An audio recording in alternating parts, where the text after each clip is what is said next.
Yep, Independence is a vibe. I'm Travis. And I'm Chris. Don't forget to like, comment, subscribe, and share this video. And don't forget to catch us on Instagram. Don't forget to catch us on Instagram at Independence is a Vibe, because you know that it is. Yes, sir. And so as always, we always got some kind of topic, because it's a podcast. You gotta have a topic, right? And so today's topic is how setbacks make us stronger. Yeah. Yes, sir. Them setbacks, man, they might feel bad, but it's a lesson. Yeah. I mean, I heard somebody make this analogy one time. They said if you think about a setback kind of like a rubber band, right? Mm-hmm. He said, you ever put a penny in a rubber band, pull it back and let it go? Mm-hmm. He said, the penny go flying. And I'm like, yeah. And he said, yeah, that's what a setback do. Yeah. It prepare you. Yeah. I said, man, I don't see how. I said, because with some things, I looked at my disability as a setback. You know what I'm saying? It ain't prepared me yet. So I mean, it depends on how you look at it. I don't know. You know. I feel like, when you go into like certain places, you get like VIP treatment. Mm-hmm. That's propel. Yeah, and you right. In some cases you could get I would say something almost like a residual stream of income. Mm-hmm. Cause you could get money and you're not going to work every day. Yeah. That's one way to look at it too. Oh. But the guy who I talked to, he told me, he said, some people when they grow up was considered poor. Mm-hmm. That propels them because they'll do whatever it takes to not be poor again. And that normally motivates them to have their own business, work 2 jobs, stuff like that. Put that hustle spirit in them. Yeah. They hustle hard. Right. You know what I'm saying? He said being poor and struggling propelled them to, get themselves together. Yeah, because you don't want to be doing this your whole life. Right. And so I was like, that makes sense. You know what I'm saying? I guess I ain't never see it that way. Yeah. So there's one way that, a setback can make you stronger, mm-hmm. is that it can actually motivate you to, get on your grind if you got to, or whatever it is you got to do. You know what I'm saying? If you having health problems, right, with certain health problems, that could set you back on things, but that could also motivate you to, eat right, exercise. You know what I'm saying? You got to stay in shape so you can stay alive. Everybody want to live long. You know what I'm saying? So yeah. It can be that, something that scare you, like that, like you were saying, like that health scare. Mm-hmm. Like, oh snap, I got to get myself together now. Yeah, I'm about to stop eating this. I got to stop drinking that. And then you start getting in the gym and treating your body better. Right. You know what I'm saying? Another thing I realized too is when you go through a setback, it's something, like you said, it's a lesson you learn from it. Mm-hmm. Sometimes you will learn what to do from going through a setback, or you will learn what not to do. Yep. Because you had that setback. Yeah. Just recently, my oldest daughter vehicle, the car will not. Sometimes the driver door has problems unlocking. Even if you use the key, it's like it jam up or something. I don't know. Yeah. But seeing her go through that made me go to Walmart.com and start looking for. Well, I went to Google first, mm-hmm. and I started looking for like door opener kits. And I felt crazy for looking for that at first until I found it and saw all what was in that kit. And I'm like, yeah, everybody need to have one of these in their vehicle. You know what I'm saying? Mm-hmm. In case you lock your keys in your vehicle. You know what I'm saying? Because we looked into Papa Lock. Alright? She was on the LSU campus. They said, man, for them to come out was like $200. Oh, yeah. We was like, oh, no. And luckily, like, I just kept playing with the key in the door and it finally unlocked. I don't know what happened, but it finally unlocked, Okay. Now, if she had that door unlock kit, I guess that, the tools they have in there, she could have unlocked the door herself. But, I never would have thought of looking for things like that until we was in a situation, like that. So that's very interesting to me that somebody already made a kit for unlocking your door in your car. They probably was already dealing with that too. It's Probably. like, man, I'm tired of this. So I'm about to create something. And that's what keeps businesses running, is solving problems. Mm-hmm. You know what I'm saying? And so, yeah, I think that without setbacks, we wouldn't have some of the businesses that we have today. Mm-hmm. And that's something to think about too. A setback is always seen as a problem, but like we've said multiple times on this podcast, if you change the way you think, your life will flow different. Mm-hmm. You know, so start looking at at some of your problems as seeds for good. It don't feel good going through it, just like you said. You know what I'm saying? Yeah, when you're going through it, it's like man, what's going on? Man? Like, why I gotta deal with this? And sometimes God allowed life to hand you problems. You know what I'm saying? So you can put your focus back on Him, but also so you can get smarter. You know what I'm saying? Stronger, better, in whatever area that problem is pushing you in. Yeah. You know, without that problem, you probably wouldn't have the level of patience you have. Right. You know, you wouldn't have the smarts that you have without certain problems. Right. You know what I'm saying? Like, I mean, like the time I was on the interstate, man, my tire blew out. Oh. I ain't never. That was my first time dealing with that. I was like, dang, what I'm gonna do? So I called like the companies that come put your spare on for you, and they was like, man, they was saying it was like an hour away, and it was gonna cost like $300 to do it. Oh. So I'm like, man, I ain't got time for this. So I called my insurance company, right? Mm-hmm. And they was like, we don't have any drivers to come out at this time of night. I'm like, dang.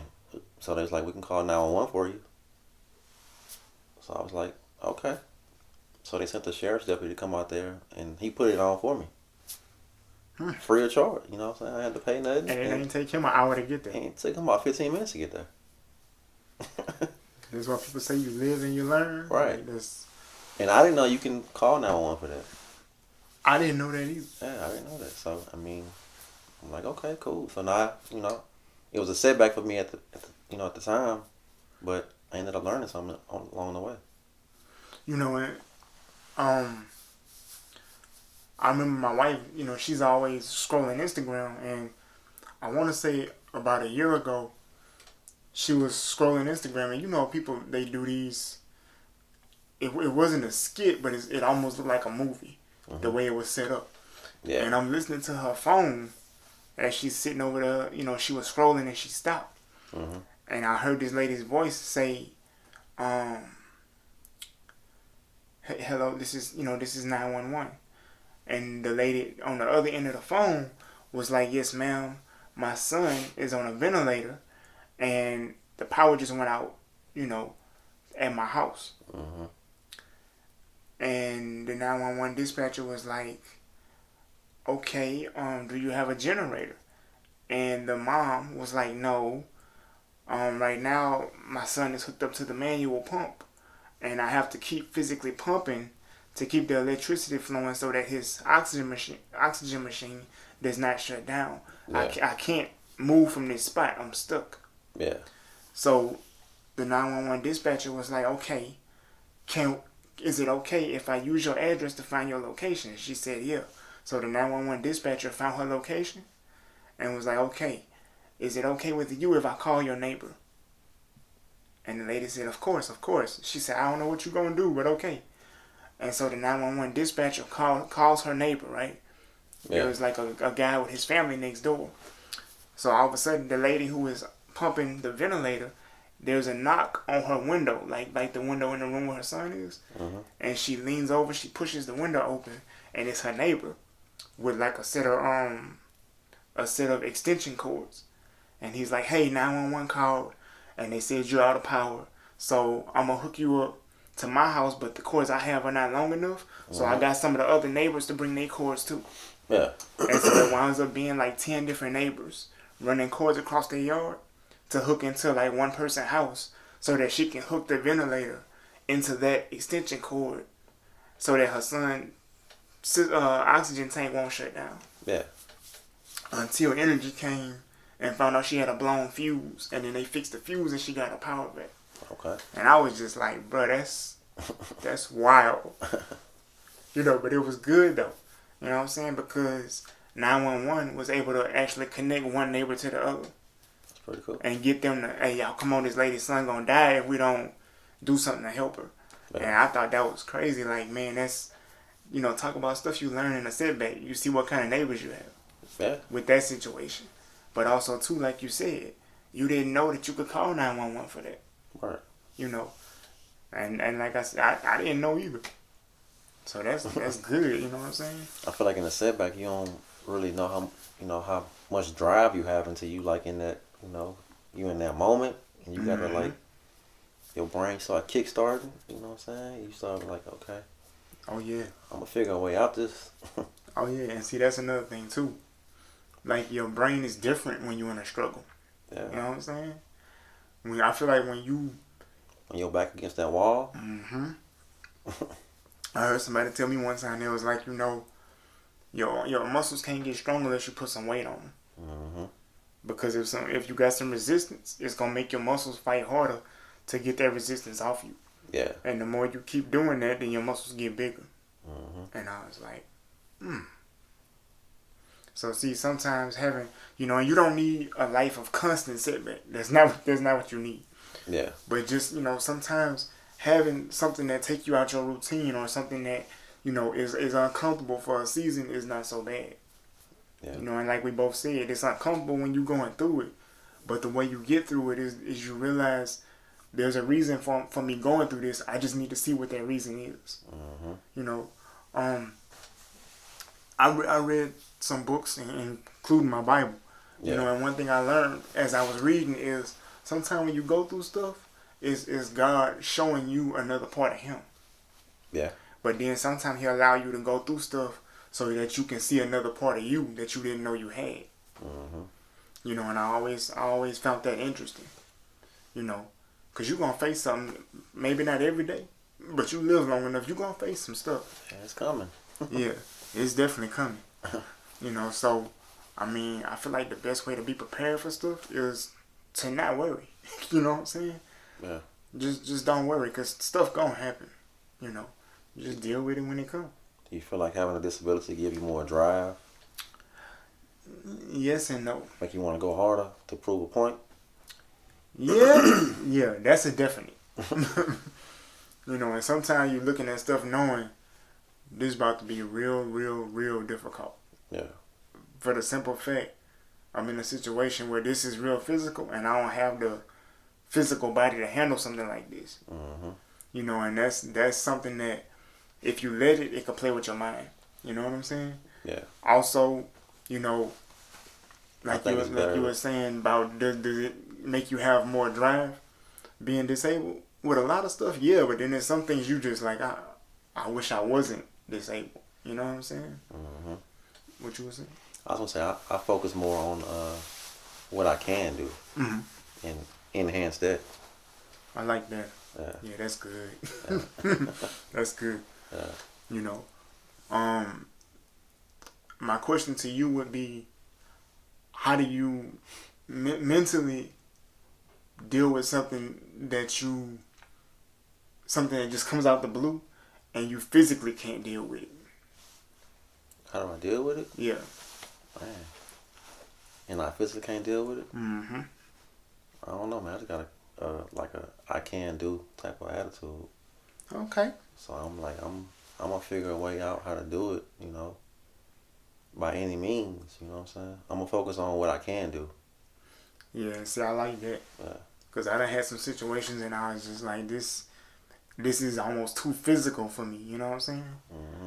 But I got through it, but I was dog tired when I got to the end, and I was just like, laying on the ground like this. I can't do this every day. You know what I'm saying? Like, they had some stuff that I was like, I physically can't do this, but I figured a way out how to get it done though. If I gotta get something to help me to maneuver something, I'm gonna figure it out. Something my mom and dad they had told me when I reached my adulthood, right?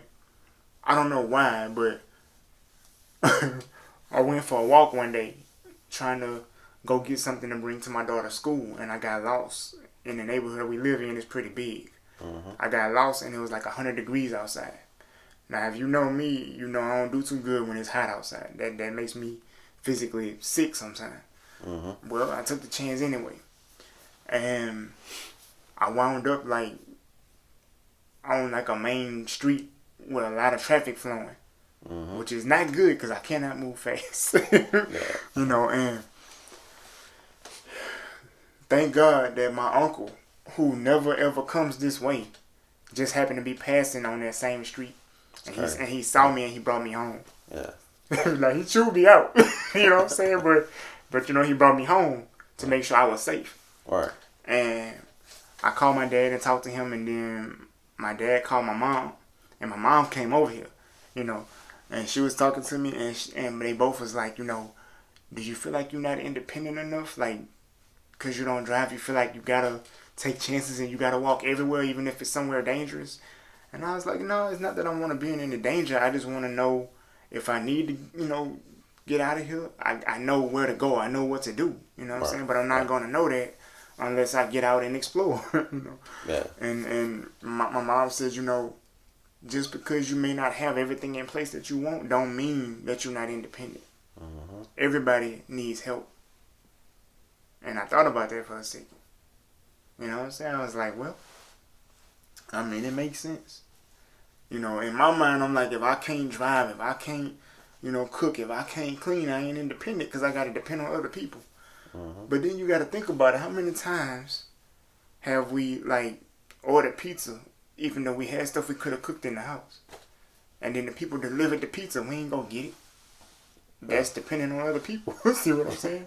Yeah. How many of us took Ubers even though we knew how to drive or the vehicle was broke at the time? You know what I'm saying? That's depending on other people. Mm-hmm.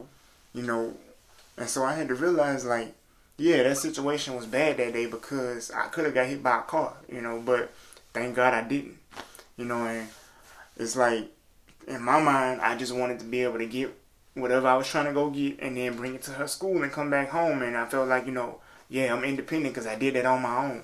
Mm-hmm. Nah, I wasn't independent. I was just nuts. You know what I'm saying? But the crazy part is I was willing to take that risk just to find out if I could do it or not. Yeah. You know, and that's that part of me that's just like, I have to find out, can I do this or not?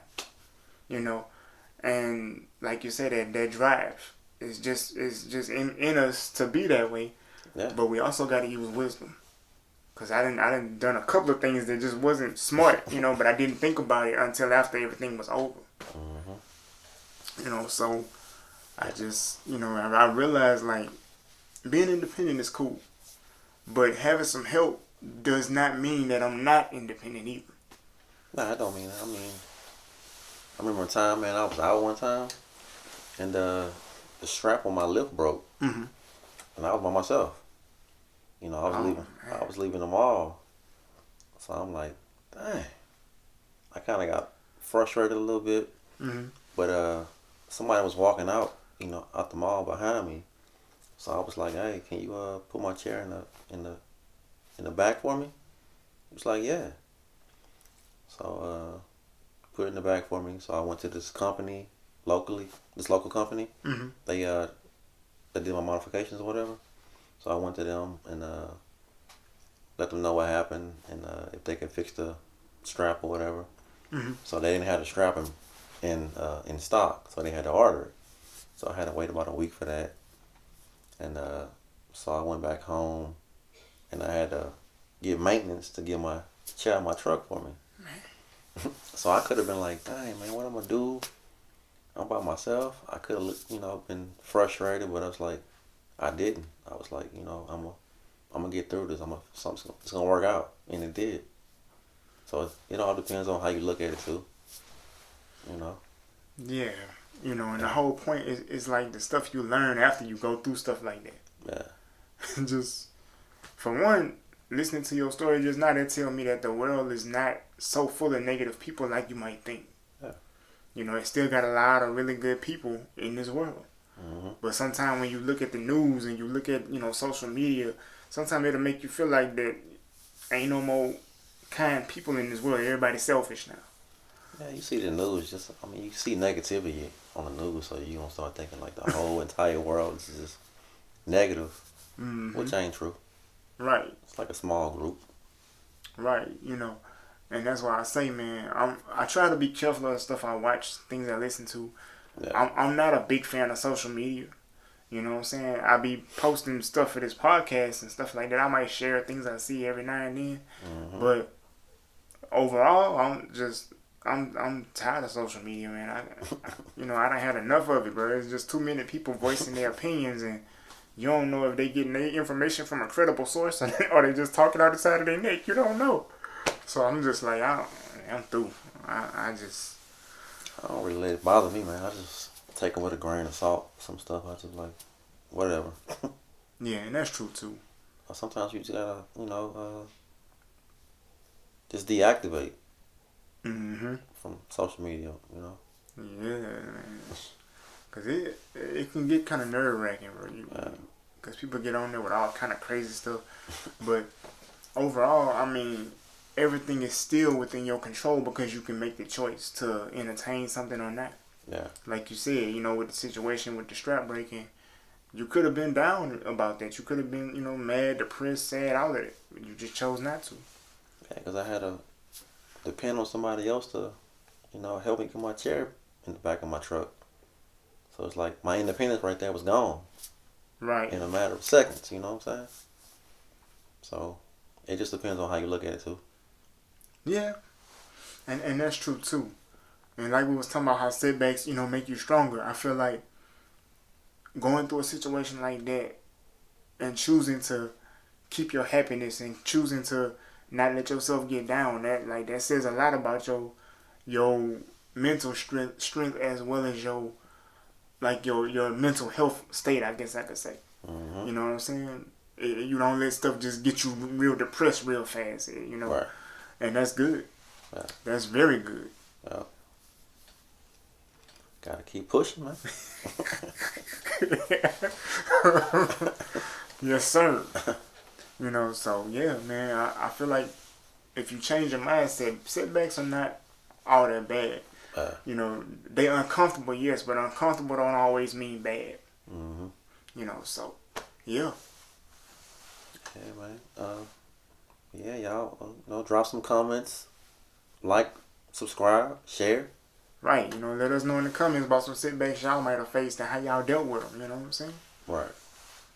Are you stronger now because you went through setbacks, or did the setback weaken you a little bit? Because that happens too. It make you stronger, man. Yeah, man. But we'll be back next week with another video. And stay tuned. And we out. Peace.